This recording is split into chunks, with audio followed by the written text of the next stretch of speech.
आज का युग विश्व की ज्ञानात्मक उपलब्धियों से उपकृत होने का, लाभान्वित होने का युग है। पूरा विश्व, पूरी दुनिया, पूरे देश एक दूसरे को अपनी उपलब्धियों से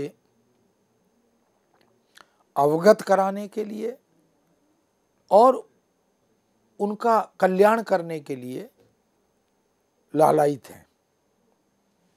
भूमंडलीकरण, जिसका मूल मंत्र और सूत्र भारतीय संस्कृति की देन है, वसुधैव कुटुंबकम की अवधारणा, पूरी वसुधा को एक परिवार की तरह, एक कुटुंब की तरह देखने का जो संकल्प है, वह जो धारणा है, उसी को हम वैश्वीकरण, भूमंडलीकरण के रूप में अब देख भी रहे हैं। हालांकि दोनों की अवधारणाओं में अंतर है। हम जब वसुधैव कुटुंबकम की बात करते हैं, भारतीय संस्कृति, भारतीय ज्ञान परंपरा पूरे विश्व को, पूरी भूमि को एक कुटुंब की तरह, एक परिवार की तरह देखना चाहता है। उसमें जड़ और चेतन की बात हो, जीव और जंतु की बात हो, व्यक्ति की बात हो, संवेदना के धरातल पर हम सबको एक ही दृष्टि से, एक ही भाव से देखते हैं। हालांकि जो ग्लोबलाइजेशन शब्द है, भूमंडलीकरण जिसका अनुवाद हमने किया, उसके मूल में पूंजी और पैसा अधिक दिखाई देता है, जबकि भारतीय दृष्टि और दर्शन के मूल में, केंद्र में संवेदना, मानवता, मनुष्यता, यह अधिक दिखाई देती है। बाजारवाद की जो संस्कृति है वो भूमंडलीकरण के बहुत निकट है, क्योंकि धनार्जन और अधिक से अधिक अपने उत्पादों का विक्रय करके लाभान्वित होना, उपकृत होना, यह एक मंतव्य बाजारवादी संस्कृति का अखिल भारतीय स्तर पर और अखिल वैश्विक स्तर पर दिखाई देता है। तो विश्वग्राम की संकल्पना, भूमंडलीकरण या वैश्वीकरण की संकल्पना, इसका जो मूल आधार है वो आज संचार है। जन संचार माध्यम, संचार क्रांति, सूचना प्रौद्योगिकी, और सूचना प्रौद्योगिकी की रीढ़ है अनुवाद। यदि अनुवाद न हो तो हम इस इंफॉर्मेशन टेक्नोलॉजी को, हम इस सूचना और संचार क्रांति को ध्वस्त होते हुए देख सकते हैं। इसका अर्थ है कि अनुवाद जनसंचार माध्यमों के लिए, न्यू मीडिया, नए मीडिया के लिए, और प्रौद्योगिकीय जो क्षेत्र और विकास हैं उनके लिए अनुवाद की प्रासंगिकता, उपादेयता असंदिग्ध हो जाती है। किंतु अनुवाद की रीढ़ पारिभाषिक शब्दावली है। तो जैसे संचार प्रौद्योगिकी, सूचना प्रौद्योगिकी की रीढ़ अनुवाद है, ऐसे ही अनुवाद की रीढ़ की हड्डी वो शब्दावली है। और शब्दावली की निर्मिति का, उसके निर्माण का दायित्व वैज्ञानिक एवं तकनीकी शब्दावली आयोग का है, जिसको हम CSTT यानी commission for scientific and technical terminology के रूप में जानते हैं। ये भारत सरकार की शिक्षा मंत्रालय की एक महत्वपूर्ण संस्था है, राष्ट्रीय अंतर्राष्ट्रीय महत्व की संस्था है, जिसका गठन 1961 में हुआ था और 1961 से अब तक लगभग 64-65 वर्ष की एक सुदीर्घ उज्ज्वल यात्रा इस संस्था ने पूरी की है। और केवल हिंदी में, अंग्रेजी से हिंदी में 9 लाख से अधिक पारिभाषिक शब्द का निर्माण ये संस्था कर चुकी है। और अखिल भारतीय स्तर पर, भारतीय भाषाओं के स्तर पर देखें तो ये केवल हिंदी के पारिभाषिक शब्द बनाने वाली संस्था नहीं है, ये हिंदी के साथ साथ समस्त भारतीय भाषाओं में भी पारिभाषिक शब्दों के निर्माण का दायित्व निभा रही है। तो समस्त भारतीय भाषाओं में इस वैज्ञानिक और तकनीकी शब्दावली आयोग ने अब तक 30 लाख से अधिक शब्द बना दिए हैं। इसका अर्थ ये हुआ कि पारिभाषिक शब्द अनुवाद के लिए अत्यंत महत्वपूर्ण है, क्योंकि ये जो पारिभाषिक शब्द होते हैं ये अवधारणात्मक शब्द हैं, इनको कंसेप्चुअल टर्म्स कहा जाता है, टर्मिनोलॉजी कहा जाता है। ये शब्द नहीं है, ये शब्दावली है। इस तरह ज्ञान विज्ञान का जो क्षितिज बड़ा हो रहा है, विस्तृत हो रहा है, ठीक ऐसे ही देश विदेश की अनेक भाषा भाषी संस्थाओं में, समुदायों में परस्पर मिलन, परस्पर आदान प्रदान भी बढ़ रहा है। ज्ञान विज्ञान के विश्वव्यापी प्रचार प्रसार से मानव चेतना नए आयामों को छू रही है। हम सब अपनी अपनी उपलब्धियों से, अपने अपने ज्ञान से, वो चाहे पुराना पारंपरिक ज्ञान हो और चाहे नई नई खोजें और उपलब्धियां हों, उन सब से हम पूरे मानव चेतना को उपकृत कर रहे हैं, लाभान्वित कर रहे हैं। विश्वव्यापी प्रचार प्रसार उनका यदि नहीं होगा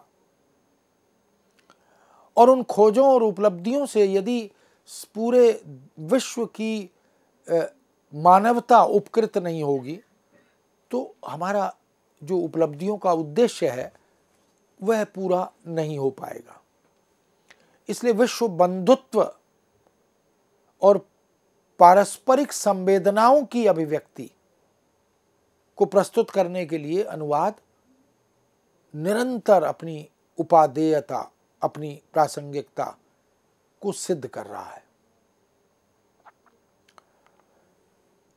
बहुसंचार और बहुराष्ट्रीयता, मल्टीमीडिया और मल्टीनेशनल, इस आंदोलन और अभियान ने भाषा को एक प्रौद्योगिकी ही बना दिया है। यानी भाषा अपने आप में एक प्रौद्योगिकी बन गई है, टेक्नोलॉजी बन गई है। क्योंकि भाषा अब केवल साहित्य की वाहिका मात्र नहीं है, संस्कृति की वाहिका भी है।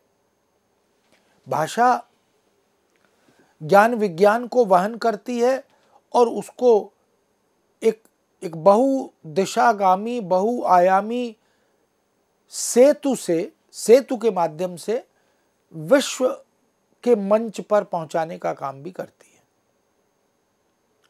इसलिए अनुवाद इस प्रौद्योगिकी की रीढ़ की हड्डी है और इसमें कोई संदेह नहीं है कि विश्व की सभ्यताओं और संस्कृतियों के विकास के लिए, उनसे परस्पर आदान प्रदान के लिए अनुवाद की भूमिका असंदिग्ध रही है और निरंतर बढ़ रही है। अधिक स्वीकार्यता उसकी हो रही है।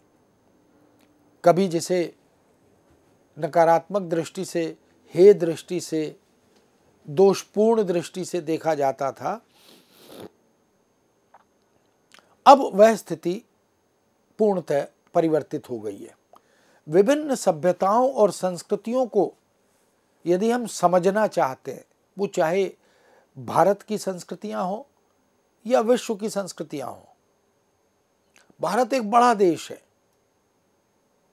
30 राज्यों से संपन्न और संघ शासकीय क्षेत्रों से संपन्न इस बड़े देश में अनेक भाषाएं, अनेक उपभाषाएं, अनेक बोलियां, उपबोलियां विद्यमान हैं।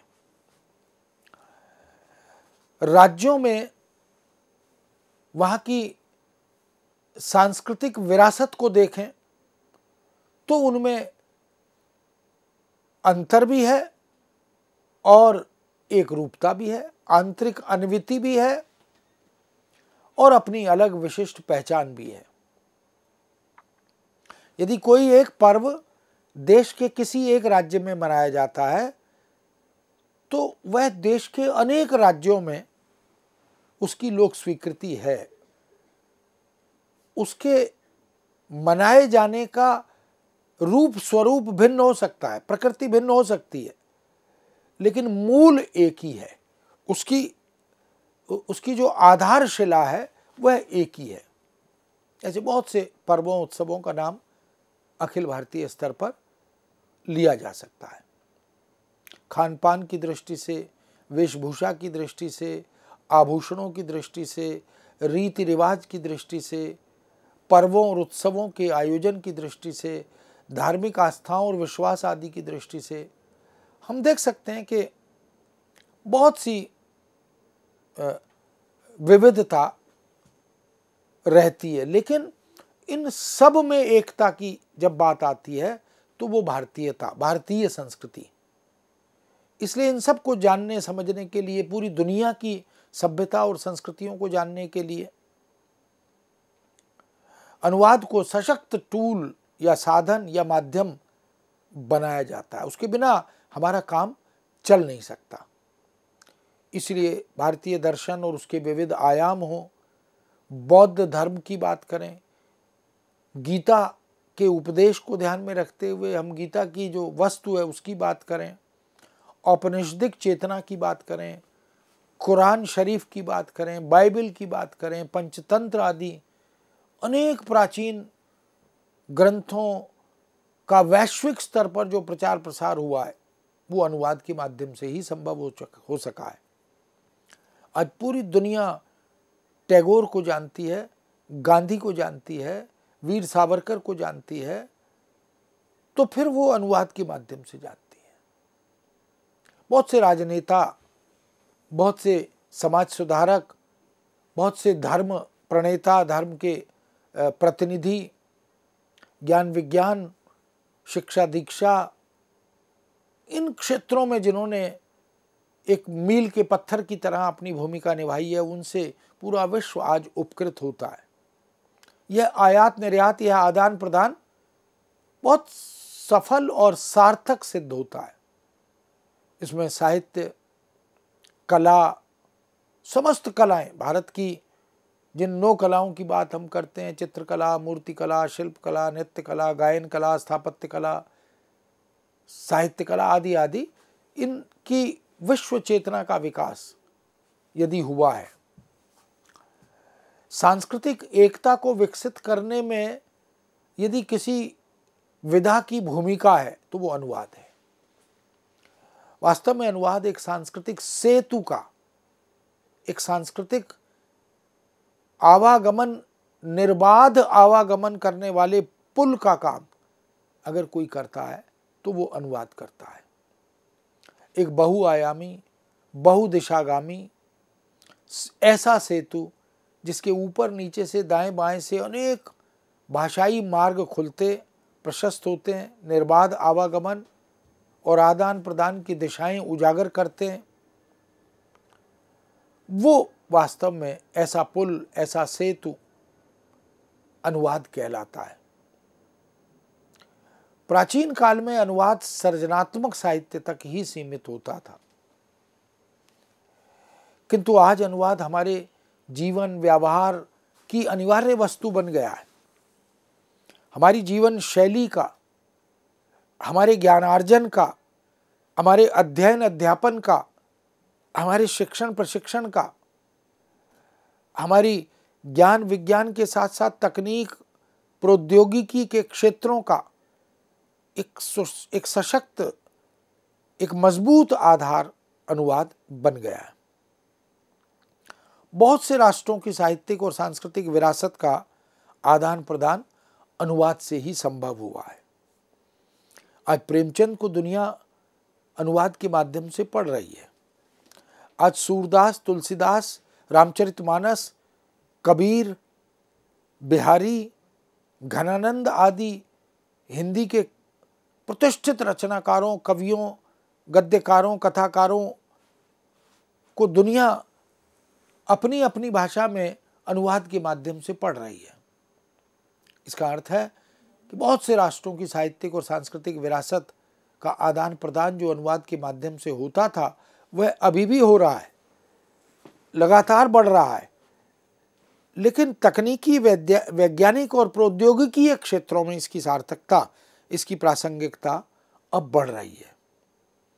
आज जीव विज्ञान, रसायन विज्ञान, भौतिक शास्त्र, गणित विज्ञान, सांख्यिकी, कंप्यूटर के माध्यम से तमाम क्षेत्रों में, ज्योतिष शास्त्र, युद्ध शास्त्र, धर्म शास्त्र, नीति शास्त्र, खगोल शास्त्र, इन सब क्षेत्रों में अनुवाद अपनी रचनात्मक भूमिका निभा रहा है। विश्व के विभिन्न साहित्यों के बीच जो परस्पर आदान प्रदान होता है वह अधिकांशतः अनुवाद के माध्यम से ही होता है। इसलिए गोर्की को हम हिंदी में पढ़ते हैं, इसलिए कार्ल मार्क्स को हम हिंदी में पढ़ते हैं, देरिदा को हम हिंदी में भी पढ़ते हैं। इसी तरह इलियट को हम, जॉन कीट्स को, शेक्सपियर को हम हिंदी में पढ़ते हैं, उमर खय्याम को भी हम हिंदी में पढ़ते हैं। इसे दुनिया की भाषाओं से जो श्रेष्ठ है वो यदि अनुवाद के माध्यम से उपलब्ध होता है तो वास्तव में ये अनुवाद का एक बड़ा प्रदेय है, अनुवाद की एक बड़ी देन है। अनुवाद के माध्यम से अन्य भाषाओं के साहित्य का अध्ययन करने से जिन नई अभिव्यक्तियों, नई संवेदनाओं, नई नई विचारधाराओं और जीवनानुभूतियों और साहित्य शैलियों का परिचय मिलता है वह वास्तव में एक स्तुत्य और वंदनीय कार्य है। अनुवादक जब अनुवाद करते हैं तो केवल वस्तु का अनुवाद नहीं करते, वो अभिव्यक्ति सौंदर्य को भी यथासंभव अक्षुण्ण रखने का प्रयत्न करते हैं। तो जो मीटर है, छंद है, उसका भी ध्यान रखते हैं, मुहावरे, लोकोक्तियों का भी ध्यान रखते हैं, प्रयुक्तियों का भी ध्यान रखते हैं, शब्द की छटाओं का भी ध्यान अनुवाद करते हुए रखा जाता है। तो अनुवादक का प्रयत्न यह होता है कि वह जिन पाठकों के लिए अनुवाद किया जा रहा है उनकी ग्राह्यता का, उनकी अभिरुचि का, उनकी शक्तियों और सीमाओं का ध्यान रखते हुए इस प्रकार अनुवाद करे कि वह उन्हें सहज लगे, बोधगम्य लगे, ग्राह्य लगे और वह उनका आनंद ले सके। इसलिए अभिव्यक्तियों, संवेदनाओं, विचारधाराओं, जीवनानुभूतियों और अनेक साहित्यिक शैलियों का आदान प्रदान, परिचय हमें इस भारतीय ज्ञान विज्ञान की परंपरा के आयात निर्यात से, आदान प्रदान से मिलता है। वे हमारे जीवन के साथ साथ हमारी चिंतन शक्ति, साहित्य सर्जना को भी प्रभावित करते हैं। अनुवाद की ये शक्ति है कि वो हमें, हमारे जीवन को, हमारी जीवन शैली को तो प्रभावित करती है अनुवाद की परंपरा, वैसे ही साहित्य सृजन को भी उससे प्रभावित होते हुए हम देख सकते हैं। हिंदी या भारतीय भाषाओं के साहित्य में बहुत से पाश्चात्य चिंतकों, विचारकों, कवियों, लेखकों, नाटककारों, उपन्यासकारों का स्पष्ट प्रभाव हमें दिखाई देता है। विश्व की बात छोड़िए, भारत जैसे बहुभाषा भाषी, बहुसांस्कृतिक देश में अनुवाद की उपादेयता और प्रासंगिकता पर अब संदेह नहीं किया जा सकता। भारत की विभिन्न भाषाओं में रचित भारतीय साहित्य के इतिहास की सार्वभौमिकता को सिद्ध करने के लिए अनुवाद का आशय लेना ही पड़ता है। अनेक समृद्ध, संपन्न, सुदीर्घ परंपरा वाली भाषाएं भारत के पास हैं और उनमें विपुल मात्रा में, प्रचुर मात्रा में साहित्य सृजन भी हुआ है। उन साहित्य के तमाम आयामों, अनुशासनों के इतिहास भी लिखे गए, उनकी सार्वभौमिकता भी सिद्ध की गई है। अनुवाद ने उस दिशा में, उस क्षेत्र में महत्वपूर्ण कार्य किया है। विश्व में मानवीय, ज्ञानात्मक, भावात्मक इन सभी संवेदनाओं को बदलने में अनुवाद कारगर सिद्ध हुआ है। वैचारिक आदान प्रदान की चेतना से सामाजिक वैचारिकता में परिवर्तन की बात हो या आधुनिक नवजागरण में पश्चिम के ज्ञान विज्ञान से हमारे ज्ञान और चेतना को विकसित करने की बात हो, हमें और पूरे विश्व को अनुवाद का सहारा अवश्य लेना पड़ता है। इसलिए हम अनुवाद को एक महत्वपूर्ण अनुशासन के रूप में, एक महत्वपूर्ण विधा के रूप में स्वीकार करते हैं। अनुवाद वास्तव में लेखकीय आत्मा के विस्तार का दूसरा नाम है। यदि किसी एक भाषा में लेखक लिखता है, उसके पाठक उसी भाषा तक सीमित हैं, तो स्वाभाविक है उसकी एक उत्कट इच्छा होती है कि उसकी रचना दूसरी भाषा में अनुदित हो, उसका अनुवाद हो।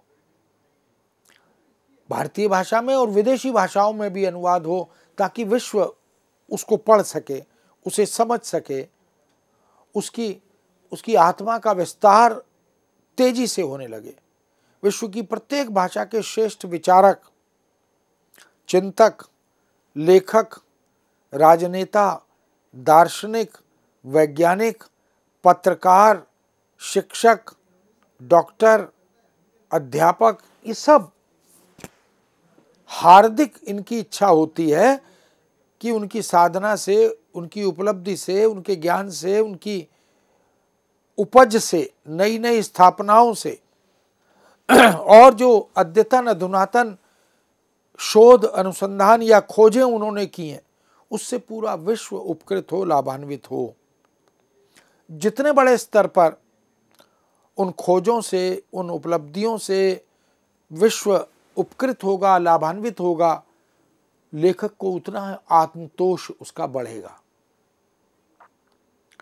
इसलिए उसे भाषाई बैरियर रोक नहीं पाते, क्योंकि अनुवाद भाषा के किसी बैरियर को स्वीकार नहीं करता और वह अपनी उपलब्धियों की कीर्ति के साथ साथ विश्व नभ पर अवस्थित हो सके। ये अनुवाद का मंतव्य है, कार्य है, उद्देश्य है। इसके लिए वह चाहता है कि उसके प्रदेय का देश विदेश की अनेक भाषाओं में अनुवाद हो। तो लेखक, रचनाकार, कवि, गद्यकार, वह भी यह चाहता है कि उसकी उपलब्धियां, उसकी कीर्ति, उसका यश, उसकी ख्याति, उसका प्रदेय वो दुनिया तक पहुंचे, और वो केवल अनुवाद और अनुवादकों की कृपा से ही संभव हो सकता है।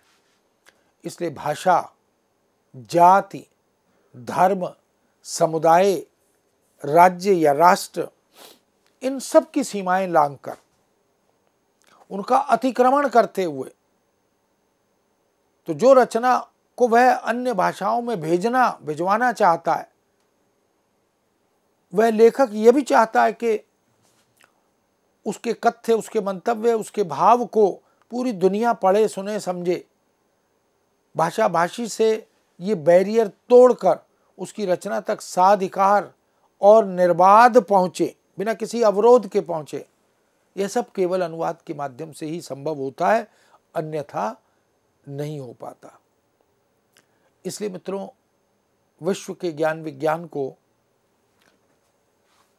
अगर आयात निर्यात की, आदान प्रदान की दृष्टि से देखें तो अनुवाद का आश्रय अवश्य लेना पड़ता है। अनुवाद वास्तव में संवेदनाओं और स्पंदनों को जोड़ने वाला एक सूक्ष्म सूत्र है। समस्त वैश्विक संवेदनाओं को एक सूत्र में बांधता है, स्पंदन को जोड़ने का काम करता है। इस दुष्कर दुस्साध्य कार्य को भाषा साधना से ही पाया जा सकता है। इसलिए अनुवादक भाषा, स्रोत भाषा और लक्ष्य भाषा, दो भाषाओं की साधना करता है, उनकी व्याकरणिक व्यवस्था का अध्ययन करता है। अंतरण करने में जो अनुवाद के सिद्धांत हैं, उनका भी अनुपालन करने का प्रयत्न करता है। इसलिए उसे परकाया प्रवेश की साधना भी कहा जाता है, जो कठिन है। परकाया प्रवेश की साधना में साधक को अपने शरीर को बाहर छोड़ना पड़ता है, दूसरे के शरीर में वो प्रविष्ट हो जाता है। इसलिए परकाया प्रवेश कोई विरला, कोई विलक्षण साधक ही कर पाता है। सभी के लिए संभव नहीं होता। इसलिए मित्रों, अनुवादक भी सब नहीं बन सकते, अनुवाद भी सबके लिए संभव नहीं होता। उसके लिए बहुत सी अर्हताएं जुटानी होती हैं, बहुत सी योग्यताएं अर्जित करनी होती हैं, उसे शब्दों की साधना करनी होती है, उसे व्याकरण की समझ पैदा करनी होती है। ये तमाम बिंदु हैं जो इस बात की ओर संकेत करते हैं कि परकाया प्रवेश की यह साधना जो अनुवाद और अनुवादक अनुवाद के क्षेत्र में करते हैं, वह वास्तव में एक दुर्लभ उपलब्धि है। इस दृष्टि से हम देख सकते हैं कि अनुवाद विश्व के स्तर पर, अंतर्राज्यीय और अंतर्राष्ट्रीय स्तर पर ज्ञान विज्ञान के आदान प्रदान का, आयात निर्यात का, आवागमन का एक सशक्त साधन है, एक सशक्त उपकरण है, और अनुवादक इस क्षेत्र में महत्वपूर्ण भूमिका निभाता है। मित्रों, भारतीय ज्ञान परंपरा हो या विश्व के अनेक देशों की उपलब्धियों को रेखांकित करने वाली ज्ञान परंपरा हो, उन सब में विनिमय मानव मात्र के लिए उपकारी होता है। मानव सृष्टि के कल्याण के लिए उसके आयात निर्यात की आवश्यकता पड़ती है, और उसमें महत्वपूर्ण भूमिका अनुवाद और अनुवादक निभाते हैं। इस विषय को यहाँ विराम देते हैं, पुनः आपके समक्ष उपस्थित होंगे। आज्ञा दीजिए। नमस्कार।